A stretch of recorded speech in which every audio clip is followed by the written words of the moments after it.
Okay, cute. And then I'm gonna sneeze and it's not gonna be cute anymore.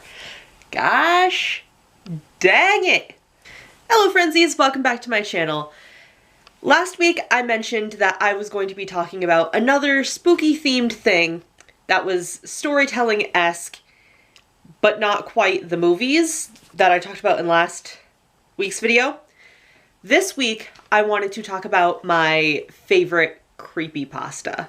And if you don't know what a creepypasta is, I don't know the exact definition of it, but it's basically obviously not true. It's like a fictional story about a video game or, you know, book. Usually it's about video games and just like fun little folklores, but made exceptionally creepy for whatever reason. And the thing is, I don't really know too much about creepypastas and all of the really popular ones because I was a porn unrestricted internet kid, not a like deep web Reddit unrestricted internet kid, if that makes sense. That sounds horrible. That's why I gave that little warning about how this is not family friendly, because I just wanted to put that out. I was the kid who got the super inappropriate adult content, not like the deep web scary stories. So we're gonna talk about my favorite creepypasta. Originally, I was going to talk about 3 different ones, but I ended up not doing the research that I wanted to just because of my work and time constraints. So we're gonna talk about my favorite one. We're gonna talk about my favorite one that I know more about, that I'm able to talk about like better, and one that really like shook me to my core. And most of the creepypastas I know about are like the Pokemon ones, like the Lavender Town Syndrome and like Hypno's Lullaby. I don't know too much about Hypno's Lullaby. And Buried Alive, all like the Pokemon ones. And what's the other one I like know about? Sorry, my allergies are kicking in again. What a surprise. Oh, the other one I know about that I was going to talk about was the Russian sleep experiment, because I do remember watching like that Facebook video talking about it a while ago, and I did really want to talk about that because that one did really scare me, but that was, again, I watched it a while ago. I don't remember all of it, and like I said, I wasn't able to do the research on it to better talk about it. But the one I do want to talk about that I know about that shook me to my core, again, is Candle Cove. Okay, well, nobody's surprised that my allergies have ruined another video, but we're just gonna keep rolling with it. Okay, so I think before I like get into the actual history and what Candle Cove is a creepypasta about an old children's TV show from the 70s. And I think part of the reason why Candle Cove like shook me so much was because I used to watch a lot of kind of strange videos. I'm sure to other kids they were kind of strange just because when I talk about them, like with my friends, and when I talked about them with my friends when I was younger, nobody had ever heard of these things. So in a sense, it's like kind of like, it's like a almost creepypasta because no one's ever heard of these movies, and I seem to be, like, me and my family are the only ones that seem to have any idea what they are. Like, there was I'm gonna put pictures up so you can, like, get an idea, and maybe you have seen them, you just didn't remember them. But there used to be, it was a movie, but it had like episodes. I don't know how to explain it. It was on a VHS and it had different episodes. Like every movie had 2 episodes, but there was one that was Zoobly Zoo. And I remember it was like kind of a weird like clown thing, but they were like friendly clowns. It was like similar to the Big Comfy Couch kind of clowns, I think. There was Crashbox, which only a couple of my friends remember having, which is not super weird because not everybody had HBO, and I only had HBO on my cable box for a very short time. I'm so sorry about the sniffling. So it was things like that, and both of those had makeup and costume and art design that are like a little bit creepy if you'd like really look at it, and if like maybe you saw those things in like the end of a dark hallway, you'd be pretty freaked out. So that's a big reason why Candle Cove got me, because while I was looking into Candle Cove and seeing pictures and everything of it, I got real spooked. Just because it looks so believable. It just looks incredibly believable. And in my Plymouth Comic-Con vlog, I'll put the card up so you can go check that out just in general. But if you skip a bit ahead to, I think it's Wednesday or Thursday on the Plymouth vlog, I'm with my friend Steven that day because he came down to visit, and we kind of started reading about Candle Cove because it was on a post on Tumblr, and I looked into it, and I legitimately thought it was real. And that's the best part about it as a creepypasta because the people who created it made it look so real, and I really thought it was real. So basically what Candle Cove is, now I'm going to get into the actual creepypasta instead of giving you 3 hours of backstory. What Candle Cove is a creation, I forgot exactly who it was by, I'll put the name like down here. Somebody created a creepypasta where it wasn't an actual TV show from the 70s, but they made a like fake forum of, you know, people that are 40s, 50s talking about an old TV show that they used to watch in the 70s as kids. And it's obviously all just this 1 or 2 people creating the creepypasta, but the way they did it is it had like several people in this forum, all different people from like all walks of life, trying to remember the show. Like, oh my god, does anybody else remember this? And it's a very creepy show. It's a little girl who goes to this world or place called Candle Cove, and it's a pirate ship, and they're like friendly pirates. And I believe the ship captain was like a very strange looking puppet man who was like a big coward. And it's just, it has that like terrible 70s costume design and like animation. You all know what I'm talking about. I'll put up another picture of something from the 70s over here because you'll know what I'm talking about. That very strange, like creepy old aesthetic, like how the 50s thought like fun Halloween things was like that cat that I bought, where it just looks terrifying. And there's the villain is called the Skin Taker, and it's just a skeleton with like a mouthful of teeth. And he doesn't open his mouth to speak. When he speaks, his jaw just like grinds together. And having a kid show with a villain called the Skin Taker is pretty fucked up.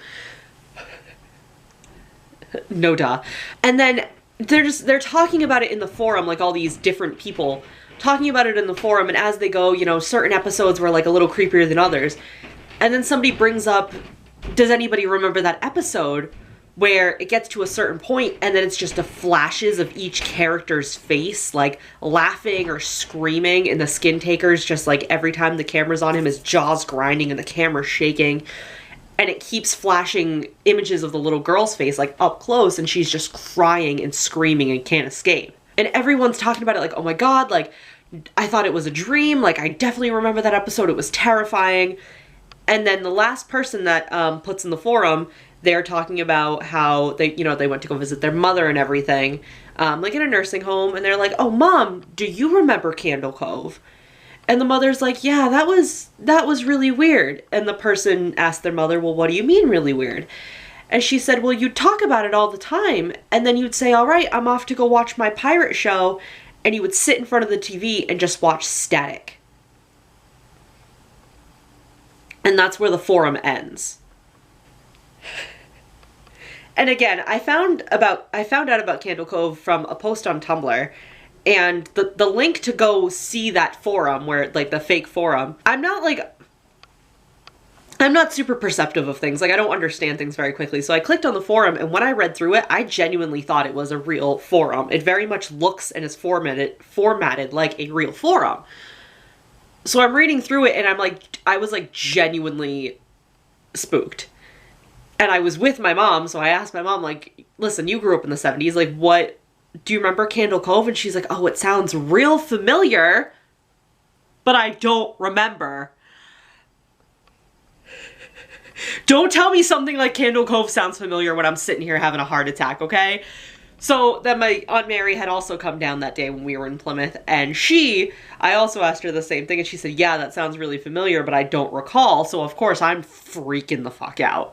And I couldn't figure out if it was real or not. Later that night, Steven and I looked into it a little more, and it is fake. It is a creepypasta. It's not a real thing that existed. The forum is not a real thing that ever happened.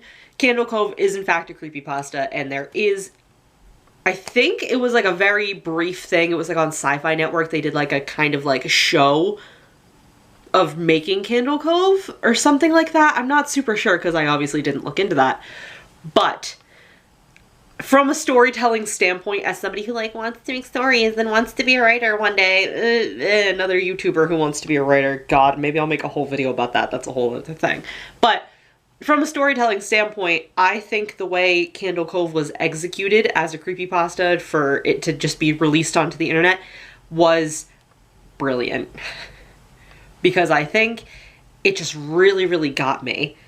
Again, from somebody who used to watch, you know, strange movies and TV shows that none of my friends ever really heard about, but I know they're real because I've looked into them, and, you know, my mom has, like, the old VHSs of them. From somebody who has, like, experience with movies that other people don't think are real, and, like, TV shows that people don't think are real, to then see Candle Cove and see a group of people being like, oh my god, yeah, I remember the episode where they were all just screaming in agony, like, ah, I'm uncomfortable. So if you want to, I will find the link and leave it down below for you to check out that forum of Candle Cove. It really gets me. Even now knowing that it's fake, I still get spooks. So yeah, that was my favorite creepypasta. Again, I don't really know too many creepypastas. If you know any really good ones that are like similar to the Pokemon ones, I guess, like Hypno's Lullaby and Lavender Town Syndrome and things like that, send me the link. I would love to check those out. There is a YouTube series, the Lauren Z Side. She does a playlist of videos where she makes like creepypasta characters and has them like all live in a house together, and then like has them all fight. And some of them she gives backstory to, some of them she doesn't, just because they're the more popular known ones. I will also leave a link down below because I also watched that like playlist, that series that she did, and it was really good. And that's kind of where creepypastas started coming onto my radar. Again, I was inappropriate adult content, unrestricted internet access kid, not deep web spooky stories kid. So all right, I'm gonna end this video here. Thank you guys so much for watching. Please leave a like if you enjoyed it. And again, let me know any creepypastas that you're into, that really scared you, that are similar to the Pokemon creepypastas, because I'd actually really love to read them. If nothing else, it's a way to kind of learn how to write horror and like just spookiness in general. I'm not somebody who really ever does that. I've tried to in different things I've written over the years. I've tried to add like the suspense and the creepy factor, but I've never really been able to do it. So again, if nothing else, it's just a way to kind of learn. You see the different elements creators use and you know, try to learn from that. Also, please leave an F in the chat to pay your respects, in the comments to pay your respects for my face. Again, I'm poor, so no, I cannot afford good allergy medicine, so I'm sorry you have to suffer, but think about how I'm suffering. You guys have to hear the sniffles. I gotta wipe off all my makeup when I blow my nose. So like, we're all gonna suffer together. Again, thank you guys so much for watching, and I will see you in the next video. Bye! You guys are gonna catch a live selfie on camera if I leave this in. I probably won't, who knows.